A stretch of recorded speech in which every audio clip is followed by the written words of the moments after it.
नमस्कार, आप देख रहे हैं टीवी 24 नेटवर्क और मैं हूं आपके साथ आकांक्षा। दिल्ली विधानसभा चुनाव से इस साल की शुरुआत के साथ ही अब बिहार में भी सियासी पारा चढ़ने लगा है, जहां चुनाव आयोग की ओर से भले ही अभी तक किसी तरह की आधिकारिक घोषणा नहीं की गई हो, लेकिन चुनाव की तारीख करीब आने से पहले ही प्रदेश में सत्ता पक्ष और विपक्ष की ओर से सियासी बिसात बिछानी शुरू कर दी गई है, जिसके चलते अभी से ही बिहार में सभी दलों की ओर से इस सियासी रण में उतरते हुए एक दूसरे पर निशाना साधने का काम भी किया जा रहा है। बता दें कि बिहार में सत्ताधारी एनडीए और विपक्षी महागठबंधन के बीच में कांटे का मुकाबला है, जिसके चलते एनडीए में शामिल जेडीयू की ओर से सत्ता पर काबिज रहने की हर संभव कोशिश की जा रही है और विपक्षी महागठबंधन, जिसे अब इंडिया गठबंधन कहा जाता है, उसमें शामिल आरजेडी की ओर से तमाम रैलियों और सभाओं के चलते जनता के बीच उतरते हुए कई तरह के दावे किए जा रहे हैं कि इस बार बिहार में महागठबंधन की ही सरकार बनेगी, क्योंकि जनता अब सीएम नीतीश कुमार की सरकार से तंग आ चुकी है। इसी के साथ ही आरजेडी नेता और बिहार के पूर्व डिप्टी सीएम तेजस्वी यादव की ओर से सीएम नीतीश कुमार को टायर्ड और रिटायर्ड बताकर कई तरह के सवाल भी उठाए जा रहे हैं। साथ ही बीजेपी पर भी जमकर निशाना साधा जा रहा है। इसी बीच तेजस्वी यादव ने एक बार फिर से सीएम नीतीश कुमार और बीजेपी पर निशाना साधते हुए कहा कि 20 साल से बिहार में क्या तालिबान की सरकार है, और साथ ही घूसखोरी का बड़ा आरोप लगाते हुए सवाल पूछ लिया कि क्या 20 वर्षों की भाजपा नीतीश सरकार में बिना घूस दिए दाखिल खारिज होता है। दरअसल बिहार की 243 विधानसभा सीटों पर अब से 5 से 6 महीने बाद चुनाव होने की संभावना जताई जा रही है। आगामी बिहार विधानसभा चुनाव को लेकर एनडीए और महागठबंधन दोनों ही गठबंधनों की ओर से चुनावी शंखनाद करने के साथ ही लगातार बिहार का दौरा करते हुए जनता के सामने लोक लुभावन वादे और दावे भी किए जा रहे हैं। इसी बीच बीते दिनों केंद्रीय गृह मंत्री अमित शाह 2 दिवसीय बिहार दौरे पर पहुंचे थे, जिसके बाद बिहार की राजनीति में एक बार फिर से भारी भूचाल देखने को मिल रहा है।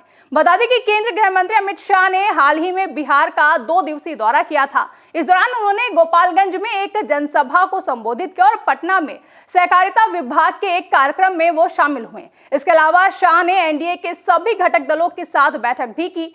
इधर केंद्रीय गृह मंत्री अमित शाह ने आगामी बिहार विधानसभा चुनाव को लेकर एनडीए के सभी घटक दलों में हुंकार भरी, तो उधर विपक्ष ने शाह पर सियासी हमला बोलना शुरू कर दिया। बता दें कि बिहार दौरे के दौरान अमित शाह ने आरजेडी प्रमुख लालू प्रसाद यादव और उनके परिवार पर भी जमकर हमला बोला और कहा कि इस बार भी बिहार की जनता एनडीए गठबंधन पर अपना विश्वास जताएगी। साथ ही गृह मंत्री शाह ने दावा करते हुए कहा कि हमारी सरकार बनी तो बिहार में बाढ़ नियंत्रण पर काम किया जाएगा, जिसके बाद अब विपक्ष के नेता तेजस्वी यादव ने शाह पर जमकर पलटवार किया है। आरजेडी नेता तेजस्वी यादव ने कहा कि 20 साल से सत्ता से बाहर रहने के बावजूद आरजेडी अध्यक्ष लालू प्रसाद आज भी ताकतवर हैं। उनके नाम से ही भाजपा वालों की नींद उड़ जाती है। केंद्रीय गृह मंत्री अमित शाह रविवार को बिहार आए थे। शाह ने 19 मिनट के भाषण में 18 बार लालू प्रसाद का नाम लिया। साथ ही शाह के वादे की बिहार में एनडीए की सरकार बनने पर बाढ़ नियंत्रण पर काम करेंगे, इस पर आरजेडी नेता तेजस्वी यादव ने जमकर निशाना साधते हुए कहा कि केंद्रीय मंत्री केवल झूठ बोलने का काम करते हैं। जब चुनाव आते हैं तो बड़े बड़े दावे किए जाते हैं, लेकिन चुनाव के बाद वे सिर्फ जुमला साबित होते हैं। आगे तेजस्वी यादव ने कहा कि अगर केंद्र सरकार ने बिहार के लिए इतना पैसा दिया है तो बताएं किस सेक्टर में दिया है। उन्होंने आरोप लगाया कि बीते 20 सालों में केंद्र सरकार ने बिहार के लिए कोई ठोस काम नहीं किया और अब चुनाव के समय केवल घोषणाएं कर रही हैं। तो वहीं सोशल मीडिया प्लेटफॉर्म एक्स पर पोस्ट करते हुए तेजस्वी यादव ने लिखा कि 20 बरस से बिहार में क्या तालिबान की सरकार है, उपलब्धि के नाम पर कुछ नहीं तो कुछ भी फेंक दो, ये लोग इतना झूठ कहां से लाते हैं। इसके साथ ही आरजेडी नेता तेजस्वी यादव ने एक अन्य पोस्ट में भाजपा नीतीश सरकार पर घूस का आरोप लगाते हुए लिखा कि क्या 20 वर्षों की भाजपा नीतीश सरकार में बिना घूस दिए दाखिल खारिज होता है? क्या बिहार के किसी थाना, कार्यालय, दफ्तर में आम आदमी का कोई भी सरकारी काम बिना घूस दिए, बिना चप्पल घिसे, बिना पहचान पैरवी लगाए हो जाए? ये संभव है। ये अफसरशाही और घूस की संस्कृति 20 साल से बिहार की सत्ता पर काबिज भाजपा नीतीश सरकार की विरासत है। अब आरजेडी नेता तेजस्वी यादव के इन बयानों के चलते जेडीयू की ओर से पलटवार करते हुए करारा जवाब दिया गया है। केंद्रीय मंत्री और जेडीयू के वरिष्ठ नेता ललन सिंह ने तेजस्वी यादव पर तंज कसते हुए कहा कि वो सत्यवादी राजा हरिश्चंद्र की तरह खुद को ईमानदार बताते हैं। पटना में पत्रकारों से बातचीत के दौरान केंद्रीय मंत्री राजीव रंजन सिंह उर्फ ललन सिंह ने कहा कि तेजस्वी यादव अपनी पीठ खुद थपथपाने में लगे रहते हैं, जबकि सच्चाई कुछ और है। इस दौरान केंद्रीय मंत्री राजीव रंजन सिंह ने केंद्रीय गृह मंत्री अमित शाह के हालिया दौरे का जिक्र करते हुए कहा कि जो भी बातें गृह मंत्री ने कही हैं वो पूरी तरह से सच हैं। उन्हें यानी कि तेजस्वी यादव को एनडीए की चिंता छोड़कर अपने काम पर ध्यान देना चाहिए। बिहार की जनता अगले चुनाव में तय करेगी कि तेजस्वी यादव की राजनीतिक स्थिति क्या होगी।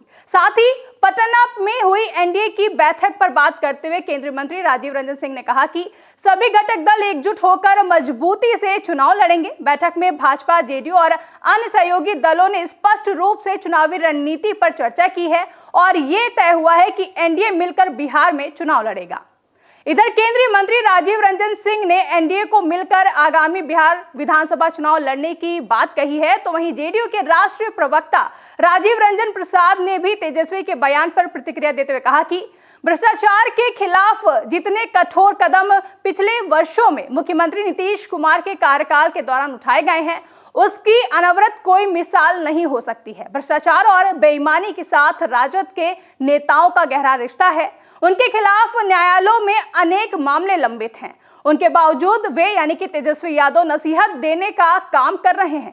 आगे जेडीयू प्रवक्ता ने कहा कि नीतीश कुमार की संजीवनी नहीं मिलती तो 2015 में इनका यानी कि आरजेडी का वजूद भी खत्म हो गया होता। बिहार को पिछले 20 वर्षों में नीतीश कुमार ने एक ऐसे राज्य के रूप में उसे बिहार को बना दिया है जहां विकास की आज असीम संभावनाएं हैं। जाहिर है कि आगामी बिहार विधानसभा चुनाव को लेकर सत्ता पक्ष और विपक्ष के बीच में भारी तकरार छिड़ चुकी है। एक और जहां विपक्षी दलों की ओर से प्रदेश में सीएम नीतीश कुमार की सरकार को घेरने का एक भी मौका नहीं छोड़ा जा रहा है और लगातार सीएम नीतीश कुमार की सरकार पर बिहार की जनता को गुमराह करने और घूस जैसे कई तरह के गंभीर आरोप लगाए जा रहे हैं। तो एनडीए में शामिल जेडीयू भी लगातार विपक्ष के सवालों और आरोपों की काट ढूंढकर करारा जवाब देने का काम कर रहा है। अब ऐसे में देखना काफी अहम होगा कि अब से 5 से 6 महीने बाद होने वाले बिहार विधानसभा चुनाव में एनडीए में शामिल जेडीयू प्रमुख और बिहार के मुखिया नीतीश कुमार क्या सच में इस बार भी बिहार की सत्ता में बने रहने में सफल होंगे, या फिर विपक्षी दल आरजेडी की ओर से जिस तरह से सीएम नीतीश कुमार की सरकार को घेरने का काम किया जा रहा है और दावा किया जा रहा है कि इस बार बिहार में सरकार महागठबंधन की ही बनेगी और बिहार के अगले सीएम के तौर पर आरजेडी नेता तेजस्वी यादव ही अब बतौर मुख्यमंत्री प्रदेश की बागडोर संभालेंगे।